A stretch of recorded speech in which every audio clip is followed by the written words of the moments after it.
Welcome everybody to another edition of What's Up Bolts. That is not Dan and Dago.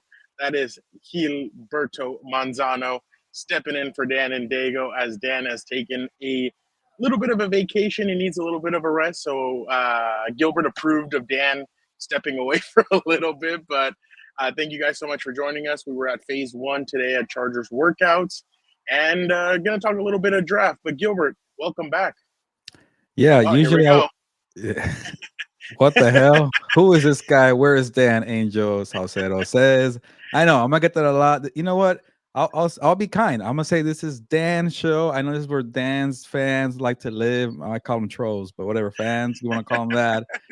But I'm gonna be nice because usually I'll be like, "Where's Dan the slacker? Nobody wants to see me." Like, we come on, the hardest working man and Compas on the beat. Where are you? But I just took 2 months off, and Dan filled in for me. So I'm here to return the favor. I come in peace, the fans of Dan and Dago. Come on, I'm here to talk Chargers draft, Chargers day one. What is it? Off-season OTA? I don't give a crap. We're out. We're wearing shorts and lifting weights. Off-season program. Here you go, Gilbert. yeah. By the way, Fernando is at some train station working out, and that's actually a nice picture of you doing squats. What do you want to call it? Yeah, that was a little bit of squat. So I can give you a little of this, but I wonder how many people are just looking like, what is this guy doing here in the middle of the There's nobody here yet, but I'm sure people are going to be. So if somebody tries to attack me from behind, let me know so I can turn around and do that. But that's all we saw for 30 minutes today at Chargers. I mean, yeah, it's more about the camaraderie, seeing everybody that we hadn't seen in a while, and chatting it up with people, and getting some interesting tidbits that we'll share later on, not today, but maybe later on. But Gilbert, the most interesting thing was the headliner. Mekhi Becton finally spoke to the media. Chargers guard. I think that was their biggest free agent signing. Mekhi Becton. Everybody was kind of wondering what Mekhi what he would say, what his thought process was of signing with the Chargers and everything. And he said exactly what everybody else said, except for his was a little bit different. Gilbert, what did you think about what Mekhi had to say? He's definitely a guy who's ready to move on from the Eagles chapter. And, I get it in a sense of why, because maybe he wanted to stay in Philly. He won the Super Bowl. But I thought he would be in a little bit of a high, like, hey, I won the Super Bowl. I'm feeling great. I'm in LA, sunny Southern California. I'm playing with Jim Harbaugh. But you could tell that he needed to kind of close that chapter. Okay, guys, ask me your questions about what happened in Philly. I want to move on. Obviously, I tried, and you laughed at me, and he didn't want to talk about it. Other people tried, and he didn't want to talk. But he's a perfect fit for Jim Harbaugh. So at the end of the day, it didn't work out in Philly. Man, imagine with Joe Alt and Mekhi Becton on the right side, and your coach is Jim Harbaugh. That's a lot of a nasty attitude. That's a mean streak right there on the right side. And yeah, Mekhi Becton struggled with the New York Jets, but he was a different player in Philly. I wanted to ask that. Maybe my question wasn't the best. I could have done a better way of phrasing it. But moving from tackle to guard, being in shape, staying healthy, Mekhi Becton seems like he's like he has more motivation to prove people wrong. The New York Jets and the Eagles, but overall, it just seems like he wanted to move on from that chapter. Well, it seems like a lot of people were calling it a one-year wonder, the kind of season that Mekhi had last year. And when Chris Rim asked him about if he thought he had his best season last year, he's like, "Well, I stayed healthy. It was my healthiest season." Mm-hmm. He's like, "I don't know if it'd be my best, but I think it was his best just because he made the switch from tackle to guard." He was able to, I think, play more aggressive. He played with a great right tackle in Lane Johnson, so that's going to help. Here, he's going to have Joe Alt, and you could tell right away. We didn't even have to mention it. He got excited about Joe Alt, and he's like, "Man, we're going to be a hell of a duo." And I think obviously, I do think that this signing is a risk, but it's a low risk, high reward kind of signing because if he plays the way he did in Philly and he can stay healthy for all 17 games plus the playoffs, this guy's going to be very dynamic. And he just seems like a guy who understands maybe, I mean, I don't want to put words in his mouth, but I'm sure he understands what happened in New York, and he completely changed what he did in Philly. And I mean, everybody knows that Philly has a great offensive line. They have a great offensive line coach, and he really changed it around. So if the Chargers are able to benefit off of that this season, they're going to be in for a great offensive. Remember, Jim Harbaugh said offensive linemen are weapons too. So there you go. And that's part of it too. Like you mentioned, Fernando. Like maybe that's why McMillan kind of has a chip on his shoulder still, even though he's long removed from the New York Jets days. Like, is he a system guy? Is he a product of the Philadelphia Eagles? Did he benefit next to Lane Johnson and Cam Jurgens? We got, by the way, Cam Jurgens getting paid today kind of says a lot about why they let him go in Philly. They traded for a younger option who's on a rookie deal, and Kenyon Green. How to pay Cam Jurgens, who by the way became the second highest paid center in the NFL. So it adds up to why Becton wasn't there, and maybe it's not in terms of the caliber of the player. It's more about the money and trying to make it work for everybody. The Eagles got a lot of contracts to pay, but even if he is a system guy, which I don't think he is, I think he played great last year at guard. Yeah. Like it's a perfect situation. Like we mentioned, Joe Wald playing for Jim Harbaugh, who likes to prioritize the trenches, and also having Justin Herbert as your quarterback, that puts a lot of less on your plate because all right, you got to show this guy respect behind me because you don't know what's going to come. He's going to throw down the field. It's going to be a quick run play here. So you don't have to drop back 40, 50 times every game. So that also helps out. But I know back then has kind of been an old news story because he signed a month ago. People want to talk about the draft. But for him to talk today for the first time, it kind of felt like, okay, finally, we got some answers here. Yeah, exactly. And I mean, like you said, it seemed like he was already ready to stop talking about everything that happened with the Jets in Philly. He spoke about Joe Alt, and he's like, he's actually a pretty funny guy, which I thought was pretty interesting for him to comment on that. But he seemed excited to see him and to get to know him. And he said, look, what we need to do is, and I feel like this he must have gotten from Philly because he said, we need to build a relationship on the field as much as we do off the field to really get in sync. So that must be something that he really prioritizes, and I'm sure that's something that the Chargers do. We all know Khalil Mack takes the guys out to dinner every single Friday before the games and everything. So I'm sure that's something that they're really going to prioritize, especially with him now in here. Yeah, I know it's a cliche, but this time of year you want to get together, build chemistry, and it's true. You got if you're in there, you're getting better. You're learning the playbook. You're getting to know people. You're learning names. You're learning jersey numbers, as we found out from Dante Jackson, who just got there too as well. But also, seeing a guy like Najee Harris in person, man, that guy's a massive dude. The running, I thought the running back was a tight end. Maybe he has a bulky frame to say the least here. So seeing Najee Harris out there, Mekhi Becton, Tyler Conklin, Dante Jackson, all these new players for the Chargers, man. It wasn't the sexiest free agency, but it's one that really fit a lot of needs. It's a smart free agency. You're not spending too much money, and a lot of players that want to prove their old teams wrong too as well.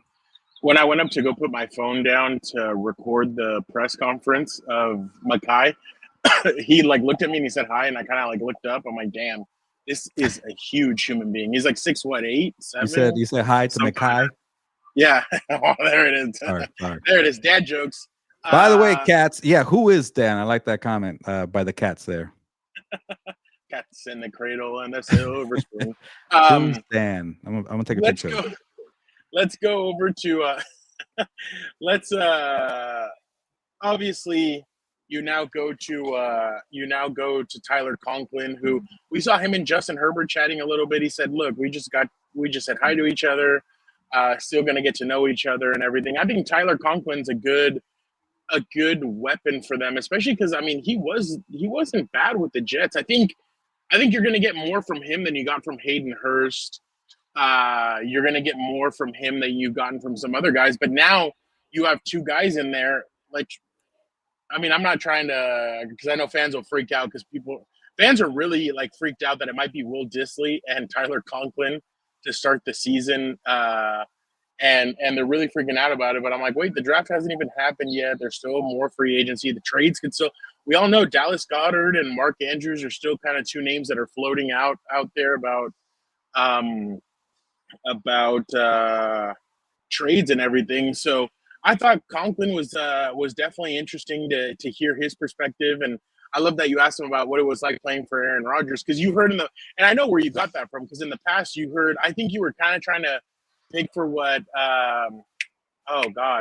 former Chargers center from Green Bay, Corey Linsley. Corey Linsley. You remember how he said that Herbert and Rodgers were very familiar with, or were very similar, that they both have computers for minds and stuff like that. But Conklin said that playing with Aaron was a huge part of getting him to play well last year. But what did you think of Tyler Conklin?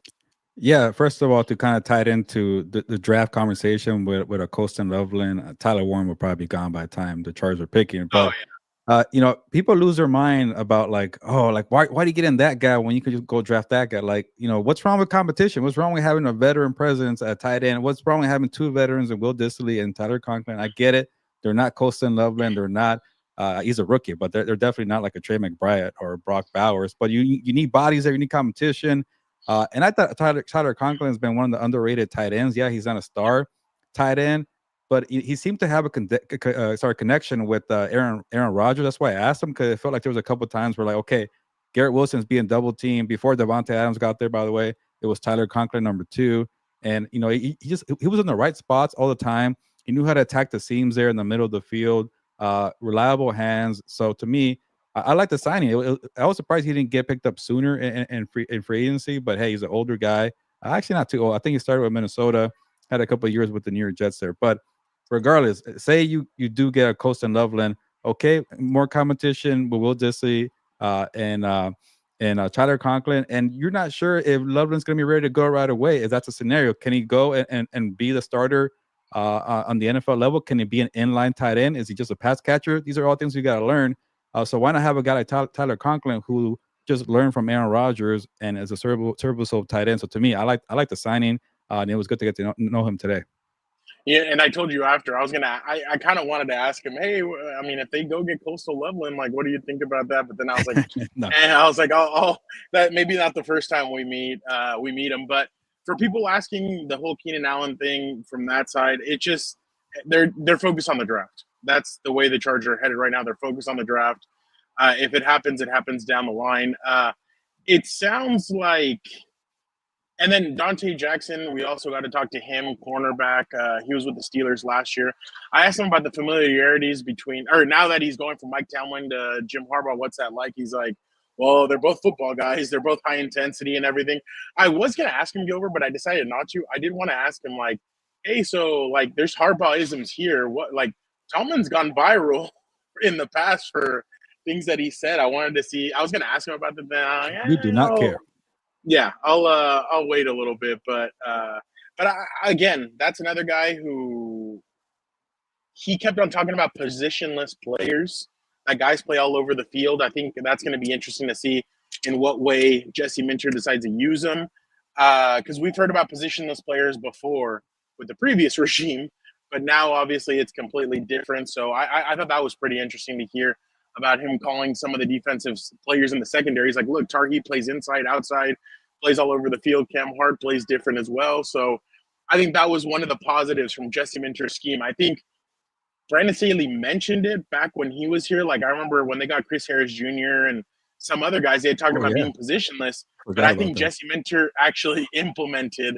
I remember I wrote a big article about it or whatever, and I got some good insight.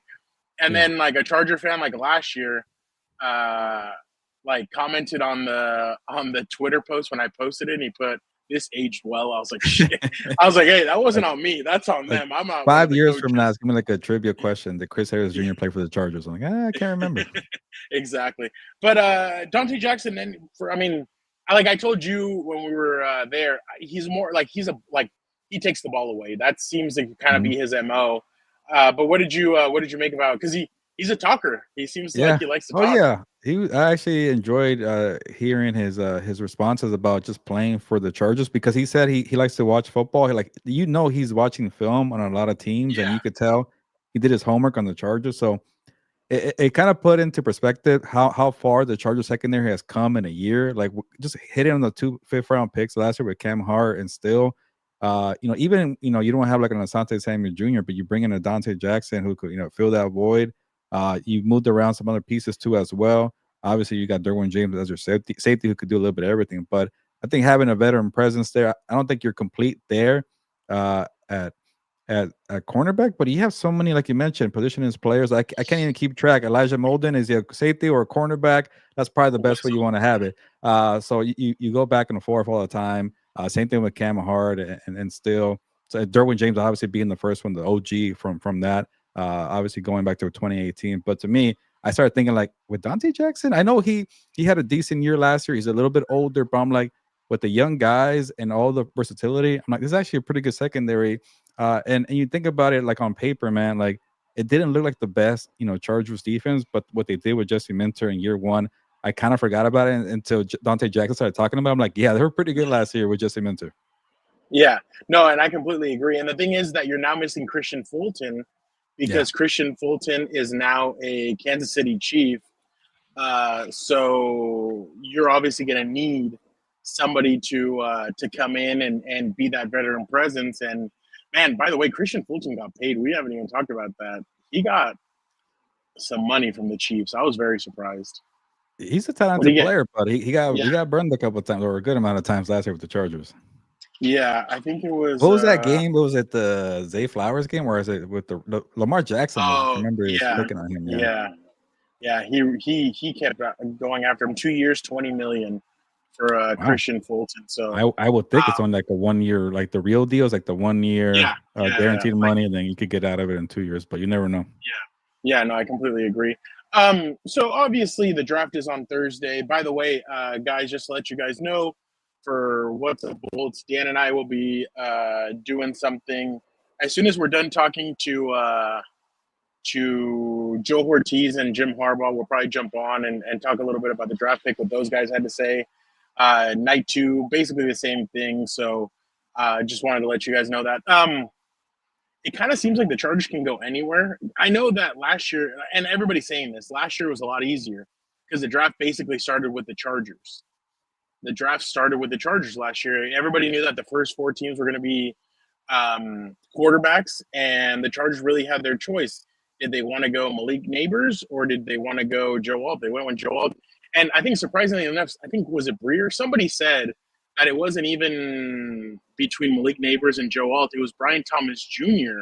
and Joe Alt that it came down to in the end. So everybody would have looked at the Chargers like they were crazy for getting Brian Thomas Jr. Yeah. And then he ends up being like a great player. Like that would have been hilarious. I feel like they can go anywhere. They still have a lot of needs. Defensive tackle is a big need. Kenneth Grant is there from Michigan. There's other defensive tackles that we've seen. I think Chris Rim on ESPN had them going for Harmon from Oregon. They could go edge rusher. Edge rusher's good. Gilbert, that's an area I don't think enough people are talking about. Khalil Mack, yes, but on the other side, I know Thule is a guy that everybody talks about, but you need to see the consistency from him. I think edge rusher is something that they need to tackle in this draft. You can go receiver, tight end. You can go guard. There's obviously a lot of people are falling in love with Gray Zabel from North Dakota State. They feel like he can play center. He can play guard. So I definitely think that there's many different ways that they can go. The two main ones that I've seen are T-Mac from Arizona and Coastal Loveland. Those are kind of the two names that everybody kind of floats around, along with Kenneth Grant. But what do you make of this? I mean, essentially anything can help these guys, especially with some of the pieces that they're still because we know they're like the Baltimore. They're going to build through the draft. The one I haven't paid attention too much, and I'm going to talk about it right now, just so I could kind of get my brain going. Like, because you were talking about it, it's edge rusher. There is a need there, but not really. But you need one for the future as well. Like Khalil Mack's not going to be around forever. Is Thule really the guy? Like it wasn't a big year last year in year two. And the other part of it too, Fernando, like these are all guys that Jesse Minter and Ortiz and Harbaugh inherited. They didn't draft these guys. They didn't add these guys. Obviously, they like Khalil Mack, they brought them back. But to me, like they haven't drafted an edge rusher. Like they haven't really shown us like the prototype. Maybe there's a one from the back end of last year that maybe you feel like they kind of have a type, but like say they go for a James Pierce Jr. from Tennessee, who I feel like could have some high upside. Yeah, there's some character concerns there, some work ethic issues, but he's a freaky athlete. He's kind of more on the lean side, but is that a type for Jesse Minter? Also, look at Baltimore. The Baltimore Ravens, they haven't really hit on their edge rushers. I'm blanking on the guy from Michigan who got hurt. Is it Ojibo or Jobo? I'm blanking. Oh yeah. Awuwe, he didn't do anything either. They needed freaking, what saved them was a former Charger. Van Yeah, Kyle Van Noy. like Van Noy. So he had 12.5 sacks. So that tells me they really needed that. But what I'm trying to say, like, I can't look at the Baltimore draft picks, and I can't really look what they've done at edge rusher. But if you want another freaky athlete, is Mike Green. That's not a weird freaky athlete. Mike Green. But he played at Marshall. Did he have enough competition? He played Ohio State one time and he did well. Do you want more of a kind of the Hulk kind of defensive end? Michael Williams from Georgia, is he going to fall because of the ankle injury? So it's kind of like, what's your flavor of edge rusher? And honestly, Fernando, maybe you can answer the question. I'm not sure what Justin Minter's type is, because Khalil Mack is kind of more of the, a little bit of a, he's still, that freak athlete, but he was more of a power finesse guy because he's older now too. Is that what they want to go for? Joey Bosa, kind of also more traditional defensive end.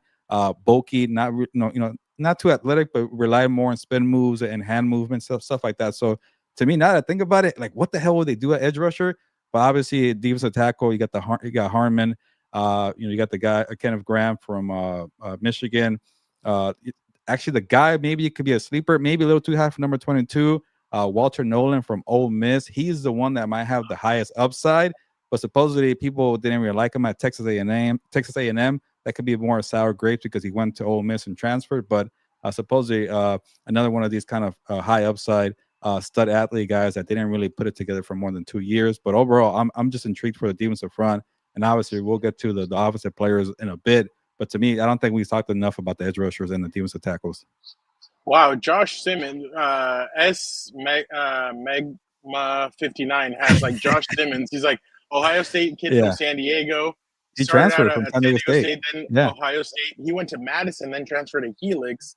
So that's a good. He would have been the number one tackle. We never injured his knee in October. Yeah. So sometimes it hurts, but who knows? Dude, you're fully into the draft. You know exactly. Bing, bang, boom. Like you're really immersed in it right now. On Wub here on What's Up Bolts. I'm starting to remember all the research I did a week ago about the draft. But even like linemen, I have some stuff here. Tight ends, I know some stuff. But I'm surprised, man. I kind of surprised myself here. But there's a bunch of edge rushers in this class. Yeah, no, there's a bunch of guys, and the thing is that the Chargers can basically do whatever they need because they do have a need. The only problem is, I just don't know. Like again, like we were talking about right now in the car, I just don't know if they're going to prioritize receiver the way that people believe that they're going to do that. Because last year it was a 50-50 split. Half of the people thought Joe Alt, the other half thought Malik Neighbors. And this year, I just don't know if they're going to prioritize it. Now, I do think that offensive lineman is a huge need. You cannot. How did they know? They saw you at Panera Bread? Bread, how did you know that? Did you have a Panera Bread bag in your hand? No, hell no. That's kind of creepy. No, you went to Panera. Yeah, I know, but you were there too. But I went to Chipotle. What are we? Holy shit! Out. Brett, are you following us? Come on. Fernando's stoked right now. Yeah. You're in public, Fernando. I know. I forgot. I was joking because the stream was. Oh, yeah. What? Remember that time I was streaming from a Panera Bread? Oh, Brett, we actually got Panera Bread today. That's why we're freaking out. So, yeah, Brett, yes. That's the reason why we were freaking out because Gilbert went to Panera and I went to Chipotle. I go a lot, huh? Yeah, now I think about it. Good call. Good call. Yeah, that was good. I hope you have rewards with them. I do. I get my phone number and I get some points. There you go. See, my thing is, I do think they need a tight end. Justin only had one for 1 year, essentially, with Hunter Henry. Oh yeah. And then you gave him Jared Cook. Jared was good, but there was moments where there was a lot of this. I mean, he was at a. He's my guardian angel because Dan is out of town. I actually love that. Thank you, Brett. The thing is that Coastal Loveland's knock is that he is not a good blocker.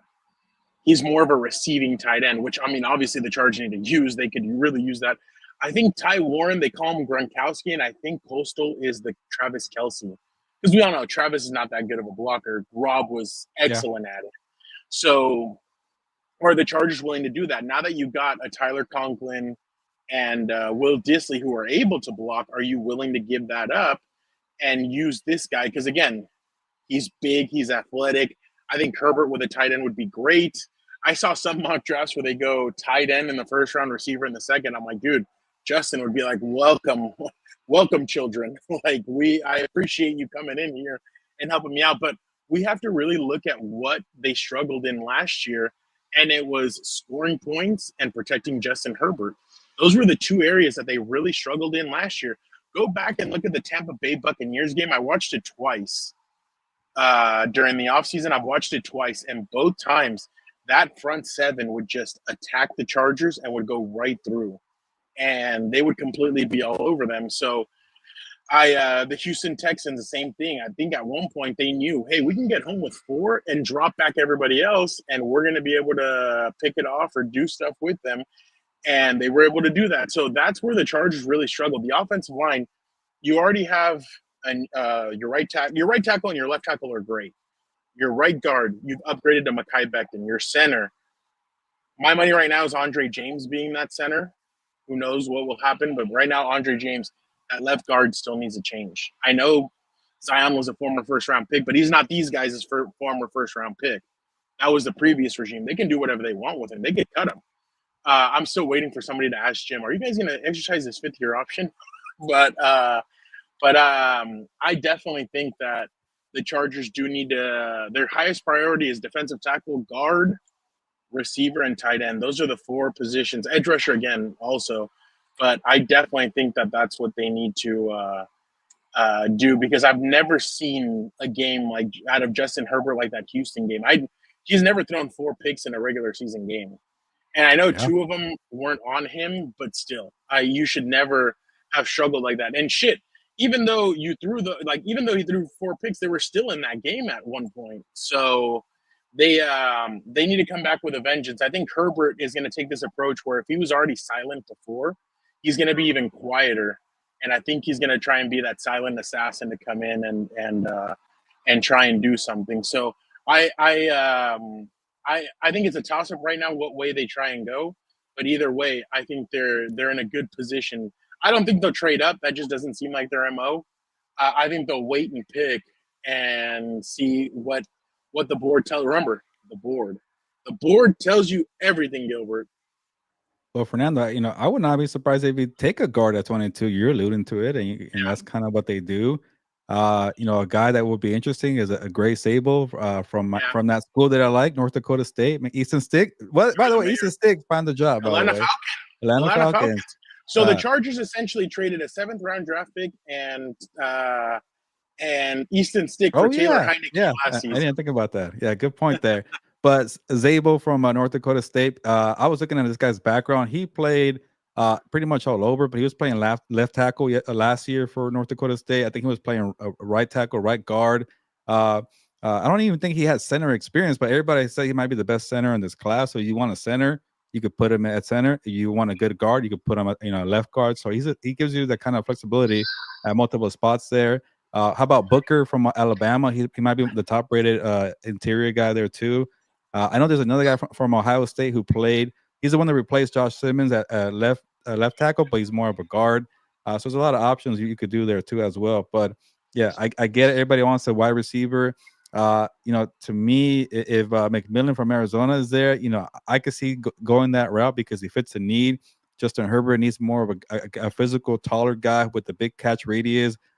Could bring in the 50-50 passes, which Mike Williams used to do all the time. Maybe he could still do it this year. I don't know, Fernando. But what if he's gone by 22? What if Loveland's gone by 22? Go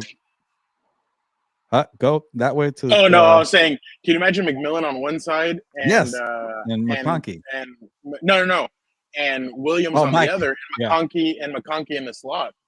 I know what the conversation is not about Mike Williams right now. I think you're a little higher on Mike Williams than I am. Maybe it was a crappy year for him last year, and maybe he could offer more too. But just having that connection with Justin Herbert, it could definitely help out. And he's coming. This is going to be his first full year back from that torn ACL. Yeah, I feel like he kind of rushed it last year. Yeah, and even if say you get McMillan to be your rookie, and Mike Williams and McMillan kind of do similar things, like who's to say McMillan is going to be ready to go right away? He might need some time. Like those guys who are not savvy route runners, like a McConkey, like those guys that can get open quickly, who are friendly targets for the wide receiver, the quarterback closer to the line of scrimmage.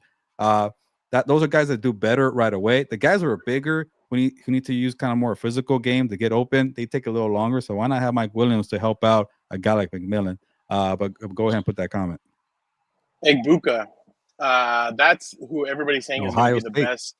Yeah, everybody thinks that he's going to be the best receiver out of this draft. I remember he was supposed to come out last year, and people were couldn't believe that he didn't come out. And the reason why he didn't come out was because he said he wanted to do one more year. And hey, look, he becomes a national champion waiting one more year at school. So I definitely think that the Chargers literally are going to have their pick of the litter. They're going to be able to pick whoever, essentially whatever position they want. But I definitely think that there's going to be a lot of different players there. But again, I say it's going to either be offensive line or defensive tackle, unless Loveland.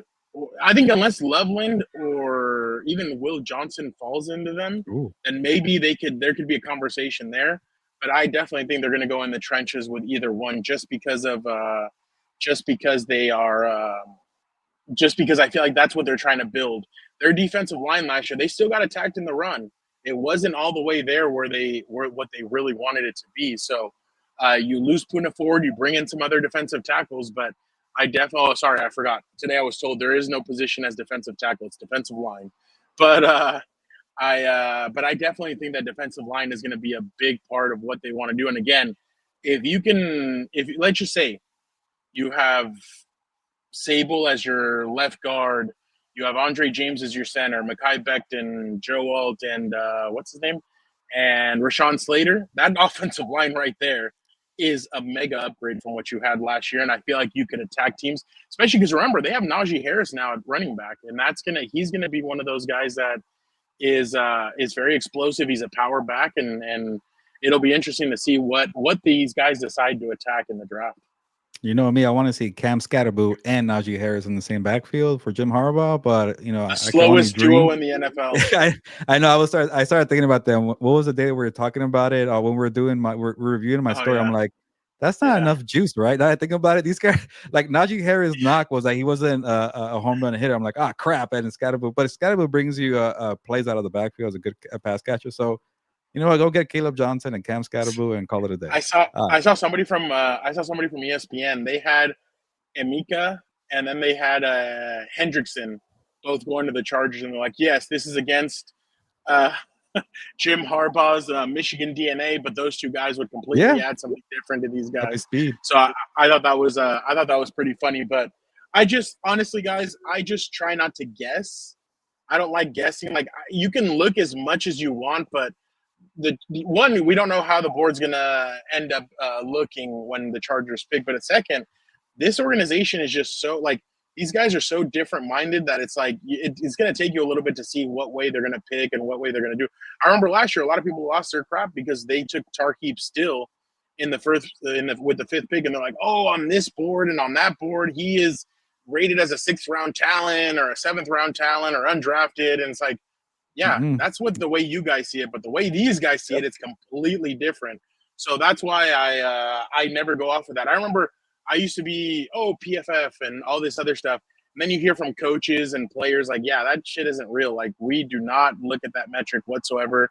It's completely different. They don't know what our assignments are. This that. I'm like, oh, that was an interesting take. I was like, all right, cool, because somebody had congratulated Derwin because he got a 92.3 rating on it. Everyone's like, okay. And then he was like, well, don't you care? He's like, no. He's like, we don't care about PFF here. So I was like, oh, wow. So I thought that was pretty interesting. No knock on Chris Collinsworth or anything. I'm just saying like the players and the coaches are just like, yeah, we use a different system a different metric for to rate our players. I feel like the only time I maybe consider using PFF is like offensive line because it's kind of hard to tell. Yeah, but then I'm like, I can ask Dan for a scouting report. Why do I need PFF? When that's funny because one time I can't remember what game it was. Eric asked Dan, he's like, hey, can I get your brother's number? I was like, yeah, why? He's like, I wanted to see what he thought about the way the offensive lineman. And then Dan was kind of like watching him the whole time, and he's like, well, he's doing this, he's doing that. And Dan will tell you, I'm not an expert or anything, but this is just what I'm seeing from the offensive lineman. But Gilbert, any final thoughts on this? Because my train's about to get here in 7 minutes. Yeah, honestly, I'm with you. It's unpredictable. Maybe I'm gonna take a guess here. Everybody's talking about offensive players, tight end or a guard or a wide receiver. I'm gonna go defense for the first round here. I wouldn't be shocked as one of the Texas A&M guys. Remember, I told you, Fernando, there's a couple guys there, like a Shamar Stewart, there's a Nick Scorton, Shamar Turner is a defensive tackle. I'm surprised they got three guys there at Texas A&M. They only won a few games, but I'm gonna say defense. I don't know, interior defensive line or edge rusher. One of those two will be the positions for the Chargers at number 22. And I bet they get their wide receiver in the second round. I'm blanking on names here, but the guy from Iowa State who played with Brock Purdy for a year was pretty good. Everybody keeps on talking Yeah, about Kyle Williams from Washington State. Higgins, Yeah, Williams, you got it. That's the one. Yeah. People don't want to hear this one, but a guy from TCU, Xavier Williams, who's kind of like the Debo Samuels, the Joker type wide receiver. It's going to be a lot of talent. I know they're not like maybe as good as last year, but people say that all the time. Well, this class sucks for compared to last year, and then star players break out. The second round a year ago, Lam McConkey, Cooper DeJean, there's always talent to be found. So even if the first round pick is not who you wanted, the smart teams are able to get talent in the first, second, third, and obviously the fifth round last year for the Chargers. I'm going to say in the trenches. I'm not going to go either way. I'm just going to say it's going to be a trench guy. I like that. What a gorgeous day. Look at that. Yeah. Is that Angel Stadium? Yep, Angel Stadium. So, but I just believe that they're going to go with the trenches just because I know they're not happy. And you can tell me whatever you want. I know these guys have watched the film from that Houston game, from that Tampa Bay game, the two games against Kansas City, and I know they're not happy about the results from either of those games. There were some other games that the Baltimore game, I'm sure they were like, hey, we got out of physical. That was another game, Gilbert, that not a lot of people mentioned. Baltimore ran the crap out of the ball that game, and they had nothing. The Chargers had no answer. Good point. So I believe that they have to go with somebody in the trenches. I feel like they're going to try and go either side, but either side is going to help, especially with the way the Chargers have kind of built this team. I mean, you have some good defensive tackles, you have some good defensive players, but you just need to continue building through the trenches, and that's what Jim Harbaugh does. That's why when everybody says receiver, it's like that's not the way he does things. I mean, we saw Michael Crabtree was the only receiver.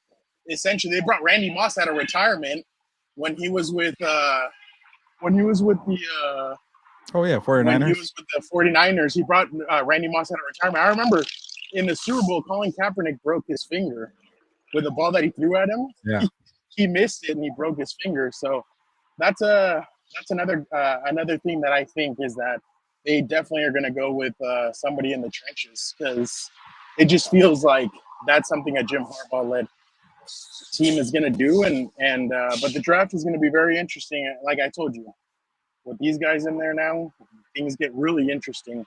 So I'm interested to see what Jim and the coaching staff decide to come out with. I feel like you're at Six Flags getting ready to jump on a ride and like you're about to take off right now. I have not been to Six Flags in a long time. I want to go or bad. Disneyland. I know that's more your thing. Oh, and I'm right down the street from Disneyland too. But I love either one. I'll do either one. But yeah, I'll tell you one thing. If Coastal Loveland is there, I think they will pull the trigger on it, just because I feel like I think Jim knows him. Jim loves him. He said good things. So, you know what's funny? Speaking of this real quick, Benjamin Morris was supposed to be a first-round draft pick for Notre Dame. He was their shutdown corner. He tore his ACL. Another guy I heard a lot about when I was there. Yeah. Did they really shut down the Superman ride? Why? But I think Benjamin Morris would be a corner that you draft, and you know that it's going to take him a while to get in there. So if the Chargers are willing to wait for him to get up and running and get ready for it, then I'm sure that they would definitely the Chargers would definitely welcome it. But it just depends on their readiness and neediness for a cornerback. But I think they're going to attack other positions. Now, if he falls to the third round, I think you have to take him. Oh, they're gonna get in there, Fernando. Come on, run that 40. Get that 40. But again, gonna make it? Yeah, no, we're good. Okay, I got worried for you there. No. But by the way, I remember reading about Morrison, man. I think he had a big junior year, right? Like he was like, is he like the one who's like 6'3", got some good size? Yeah. Yeah. He's a corner that the Chargers would love. He's their kind Yeah. of style. And he really bet on his film from that 2 years ago because he didn't even play last year and he decided to enter the draft early. So Yeah, that tells you he really thought highly about that 2 years ago. But it's still yeah. kind of a roll of a dice because he got hurt last year. Well, and that's the thing is he going to be able to adapt to the NFL style and do everything that he needs to do? That's the big question mark. He made it. He made it, people. I did. We're fine. But yeah, that's I can't be too loud. There's a lot of people in here. Okay, they close us out here. Okay. Appreciate everybody for jumping on. You guys are the best. Again, on Thursday, Dan and I will be back. We will break down whoever the Chargers draft in the first round. Gilbert, why don't you get us out of here? Yeah, it's a little sample, small sample here for What's Up Bolts Chargers draft preview. Check out more content on Compas on the Beat. We're going to be joined by Victor later tonight. We're going to post all the videos, draft-related videos, tomorrow being Wednesday of draft week, and we'll probably have some Chargers questions there, so check it out. Obviously, keep commenting here. Let us know your pick for the Chargers in the first round, and go ahead, go nuts. How about a full 7-round mock draft for the Chargers? I don't care. I want to see your picks. I want to hear from you. And as Fernando mentioned, Dan and Dago will be back from Austin to recap night 1, night 2 of the Chargers draft. Go ahead. We also have a bunch of interviews from today on What's Up Board. Yes. So Mekhi Becton sound bites. We have Dante Jackson and Tyler Conklin. We were there. The Compas were out there for the day 1 of shorts and sandals. That guy is sleeping, by the way. Fernando putting people on the spot. I've heard Fernando likes to put people on camera and people don't like it. But that's just a story that I heard. But overall, yeah, check out all the content on Compas on the Beat for the entire week. And we love all the support you guys have here. Hopefully you guys were okay with me being here for a little bit. No Dan, again, he's on vacation, but he'll be back sometime this week on Thursday and then Friday. But is that it, Fernando? Should we get going? Yeah, let's do it. All right, it's time to get out of here. Enjoy the NFL draft. Hopefully, all the players that you want join your team. Good luck, everybody. Fernando, get home safe. Ya nos vamos, pues. Vámonos.